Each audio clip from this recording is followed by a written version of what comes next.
Welcome to this interactive explainer workshop. Today, we're diving into something absolutely fascinating, the deep, hidden psychological traps of money. We usually think of finance as just, math and spreadsheets, but looking at our sources, the reality is that money is pure psychology. It's really about our fears, our desires, and all that invisible baggage we carry around.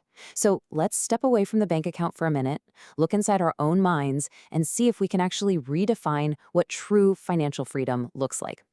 Okay, here's our quick syllabus for today's explainer. We're going to start with unpacking your financial upbringing. Then we'll hit the luck and risk matrix, escaping the never enough trap, net worth versus self-worth, invisible wealth and true freedom, and we'll wrap it all up with the financial resilience checklist. Let's get right into it. Section 1. Unpacking your financial upbringing, diagnosing the generational roots of your money habits. To really fix our financial future, we first have to ditch the shame about our past. Because honestly, nobody is actually crazy with money. Think about the people you might judge, like folks hoarding cash under a mattress, or those taking wild, reckless risks in the stock market. We might think they're acting foolishly, but they're really just playing the game using the specific map they were handed. And it turns out there's a fascinating cognitive bias at play here called naive realism. Basically, we don't make decisions based on cold, hard data. We make them based on our own personal history. Naive realism tricks us into believing our personal view of the world is the universal truth. But actually, you're just looking at the whole world through the tiny specific window of your own lived experience. So depending on whether you grew up seeing breadlines or booming stock markets, your personal risk tolerance was kind of programmed for you. Just picture a 10-year-old boy in the 1930s, right? He watches his dad cry because the bank literally collapsed and wiped out their life savings.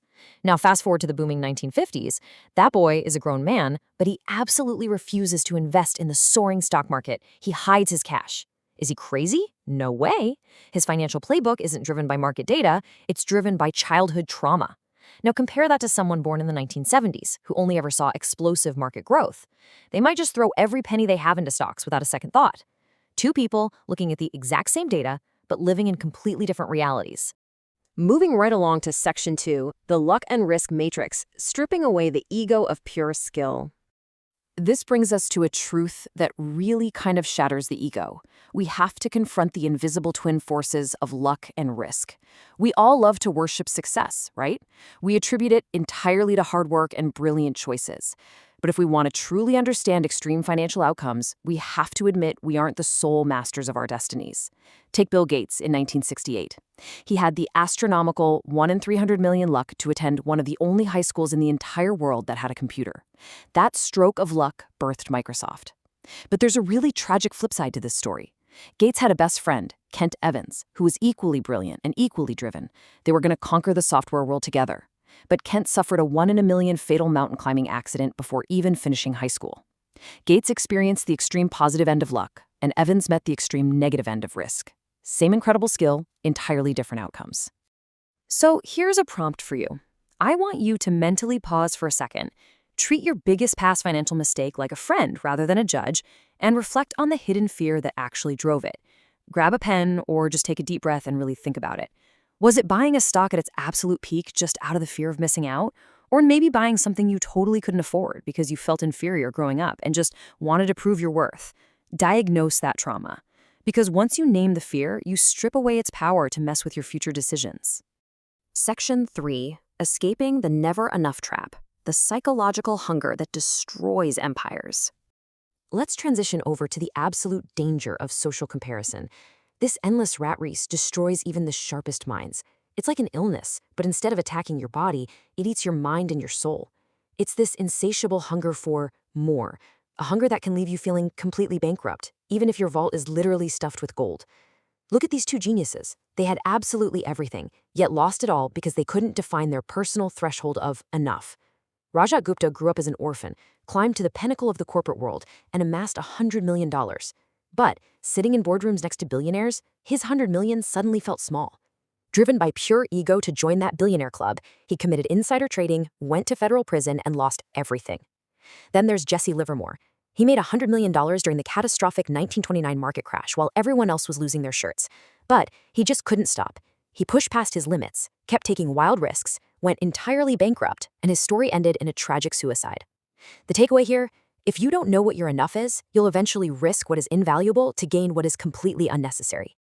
Section 4. Net worth versus self-worth, and the illusion of status and societal pressure.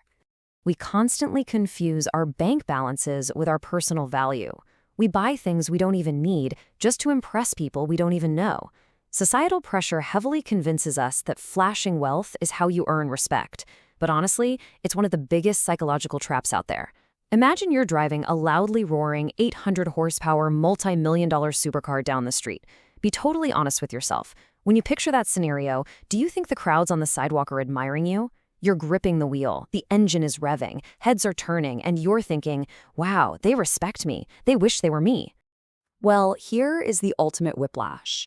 The fear of looking poor drives all these irrational wealth displays. But guess what? The valet at the luxury hotel never even looks at the driver's face. This is called the man in the car paradox. The people on the street, they aren't looking at you with admiration. They're staring at the car, literally just imagining themselves in the driver's seat. You've made yourself completely invisible. You are spending your hard-earned life savings to buy respect that you are mathematically never going to get. When you finally stop performing your wealth for an audience, you can start earning genuine respect through your character. Look at IKEA founder Ingvar Kamprad. The man was a billionaire. He could have bought a whole fleet of private jets, but he drove a 15-year-old Volvo and flew economy class. He understood that real admiration comes from humility, empathy, and hard work, not from a hefty price tag. In fact, loud displays of luxury actually just make you more vulnerable because they attract people who love your money, not you. Section 5. Invisible wealth and true freedom. Redefining what it means to be truly wealthy. Now we're going to completely reframe what wealth actually looks like. And spoiler alert, it's not what you see driving down the street. Society trains us to think wealth is highly visible, but in the realm of financial psychology, what you see is actually the exact opposite of wealth. What you see is simply money that has already been spent. Being rich is flashing your current income, but being wealthy, that's the money you haven't spent. It's the invisible shield of discipline. Take Ronald Read. He spent 25 years pumping gas and 17 years sweeping floors as a janitor. When he passed away, he absolutely shocked everyone by leaving behind $8 million. He didn't hit the jackpot. He just quietly, consistently invested his savings into background assets and let compounding do the heavy lifting. He was truly wealthy. Compare him to Richard Foscone, a Harvard-educated financial executive living in an 11-room mansion with 2 pools. To keep up that rich lifestyle, he took on massive debt and was utterly wiped out in the 2008 crash. Richness is loud, guys. Wealth is silent. So you essentially have to cultivate 2 totally different personalities. The reckless ambition that builds your wealth will absolutely destroy it if you don't eventually pivot to a survival mindset. Getting wealthy and staying wealthy are completely different skills. To get wealthy, you need to be an aggressive optimist. You take risks. But once you have it, you have to become, quite frankly, financially paranoid. You need a margin of safety. If you keep swinging for the fences with that same reckless abandon once you're already at the top, you're eventually going to fall right off the cliff. Finally, Section 6, the Financial Resilience Checklist, actionable steps for modern financial behavior. Okay, it's time to put pen to paper and translate all this psychological theory into a real, interactive checklist. Understanding the psychology is great. It's half the battle.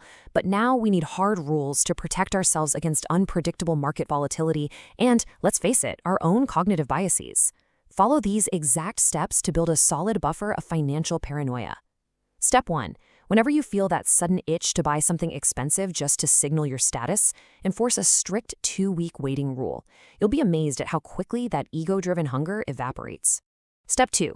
Physically write down the exact number that represents enough for your family to live with dignity and comfort. Seriously, stop moving the goalposts. And that brings us to step 3, the most vital metric of all. Ask yourself right now, if your income just vanished tomorrow, how many months could you survive without dropping your lifestyle? I want you to write this number down, because raising this specific score is exactly how you buy the ultimate dividend of money, which is total control over your own time. If your score is low right now, hey, don't panic. Just realize that you need to shift gears from that aggressive getting wealthy mindset into a defensive staying wealthy mindset. Because every single dollar you save is literally buying you a piece of your future freedom. It hands you the power to walk away from a toxic job, a bad situation, or just the relentless pressure of the rat race. And 100. That number represents the 100% freedom you achieve when you stop being a slave to your possessions and finally become the master of your own life. Because think about it. At the very end of your life, nobody looks back and wishes they'd spent more late nights at the office just to buy a slightly nicer car. No way. They wish they had more time. Money's absolute highest purpose is simply to give you that time back. So I'll leave you with this. If you couldn't post it on social media or show it off to your neighbors, would you still buy it? Keep that provocative question in the back of your mind every single time you open your wallet. Are you buying a thing, or are you just buying the chains that bind you? Are you building silent, invisible wealth that buys your freedom? Or are you just performing for an audience that isn't even looking at you?